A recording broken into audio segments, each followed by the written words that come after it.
We're back here on the Yaffee program.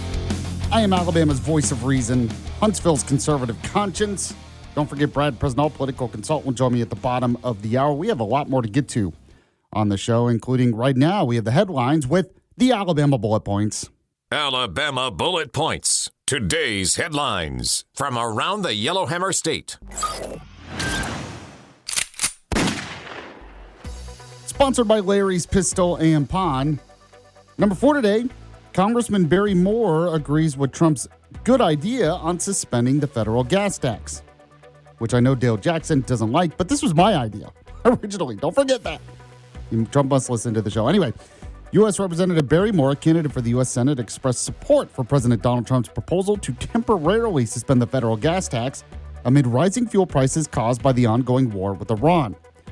Now, this happened on my show is when he said it. I also wrote about it at YellowhammerNews.com. Now, the federal excise tax stands at 18.4 cents per gallon on gasoline and 24.4 cents on diesel. Now, this helps fund the Highway Trust Fund for road construction and repairs. Trump stated in the Oval Office that the administration plans to remove the tax. Moore called it a good idea, and he also talked about how he was against raising the gas tax in Alabama when he was in the state legislature.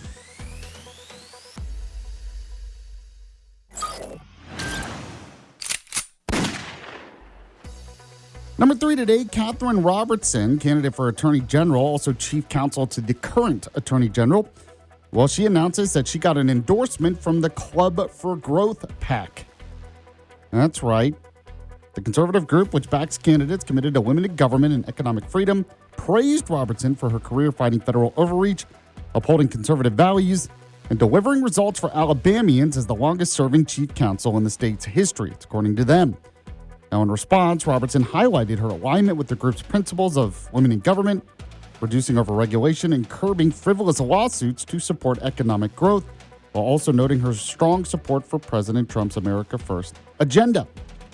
Now, also news that I wrote about this at YellowhammerNews.com as well, but also news, there is recent polling shows that she's leading the Republican primary field with about 28% support, and Pamela Casey's in second, according to that poll, which is interesting.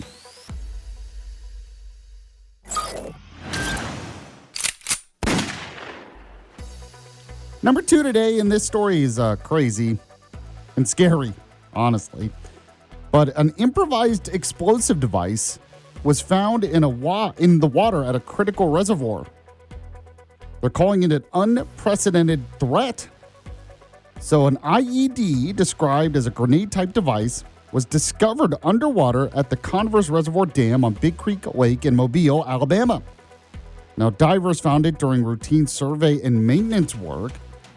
The Mobile area water and sewer system coordinated with multiple agencies, including the Sheriff's Office, the bomb squad of the FBI, and others, to safely retrieve and detonate the device. Now, they called it an unprecedented threat to the critical drinking water infrastructure, noting that the reservoir and dam are federally designated critical infrastructure and that the U.S. Department of Homeland Security was notified about this. Authorities are investigating how long the device had been there. They don't know yet.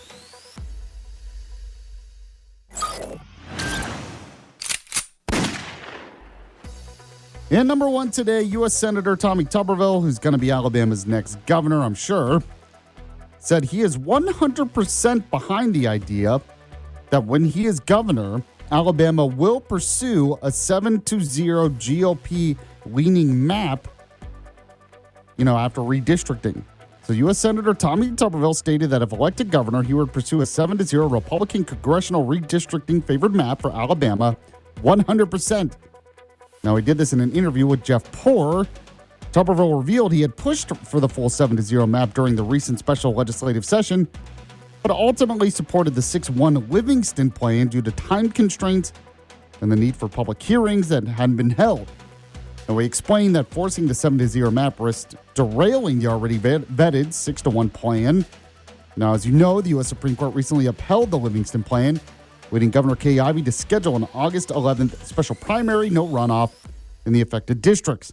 Tuberville framed the effort as a response to perceived Democratic gerrymandering in other states and noted that achieving a 7-0 map would require another special session. I mean, personally, I thought they were going to fight, and I wanted them to fight for that 7-0 map.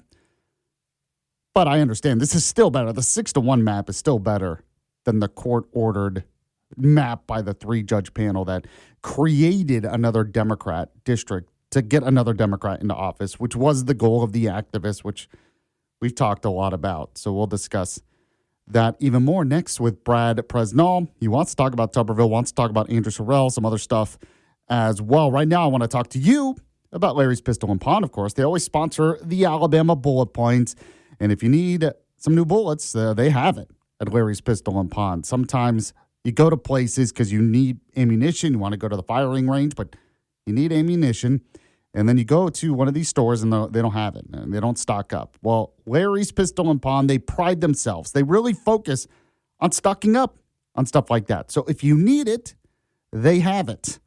Now, if you also are looking for a new firearm, perhaps, they have a lot of those for great prices.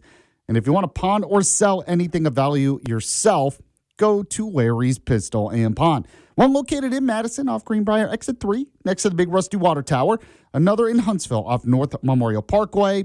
They always put out the latest sales ads on their website and their social media. Go to pistolandpawn.com, pistolandpawn.com. When you do, let them know you heard about it from Yaffee. So I am looking at the text line, and if you want to weigh in on our Yaffee text line, tell me, has this trip to China by Trump been a success, a failure, or really nothing? Nothing at all. Tell me on the Yaffee text line. We'll be back in a moment here on the Yaffee program.